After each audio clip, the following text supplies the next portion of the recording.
سرگوشیوں کا شکار جنگل۔ وسپرنگ وڈز کے دل میں جہاں درخت رازوں کی سرگوشیاں کرتے تھے اور ہوا بھولی بصری کہانیوں کی بازگشت لے جاتی تھی، وہاں ایک بھوت کی موجودگی چھپی ہوئی تھی جسے سپیکٹرا کہا جاتا تھا۔ سپیکٹرا دوسرے بھوتوں کی طرح نہیں تھا، وہ مہربان اور نرم مزاج تھے، جنگل کی خوفناک تنہائی میں صحبت کی آرزو رکھتا تھا۔ ایک چاندنی رات جیسے ہی دھند درختوں میں رقص کرتی تھی، سپیکٹرا نے وسپرنگ وڈز کی حدود سے باہر نکلنے کا فیصلہ کیا۔ وہ اندھیرے میں خوبصورتی کے ساتھ تیر رہی تھی، اس کی آسمانی شکل چاند کی چاندنی کی روشنی میں نرمی سے چمک رہی تھی۔ جب وہ گھوم رہی تھی، سپیکٹرا نے جنگل کے کنارے پر بسے ایک چھوٹے سے گاؤں سے ٹھوکر کھائی۔ گاؤں دن کے وقت زندگی کے ساتھ ہلچل مچا رہا تھا، لیکن رات کے وقت یہ پراسرار فضا میں خاموش اور ساکت پڑا رہتا تھا۔ متجسس سپیکٹرا گاؤں کی گلیوں میں گھوم رہا تھا، کھڑکیوں میں چمکتی ہوئی موم بتی کی روشنی اور موچی کے راستے پر ناچتے سائے کو دیکھ رہا تھا۔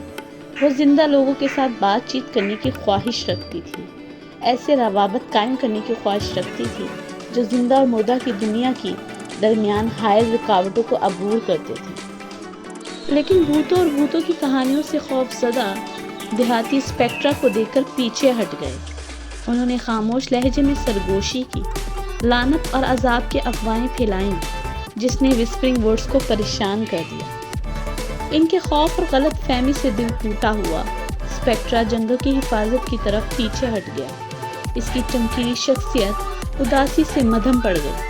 اکیلے ایک بار پھر اس نے سوچا کہ کیا اس سے کبھی ایسی دنیا میں قبولیت ملے گی جو اس کی قسم سے پرہیز کرتی ہو۔ تاہم تقدیر کے پاس سپیکٹرا کے لیے دوسرے منصوبے تھے۔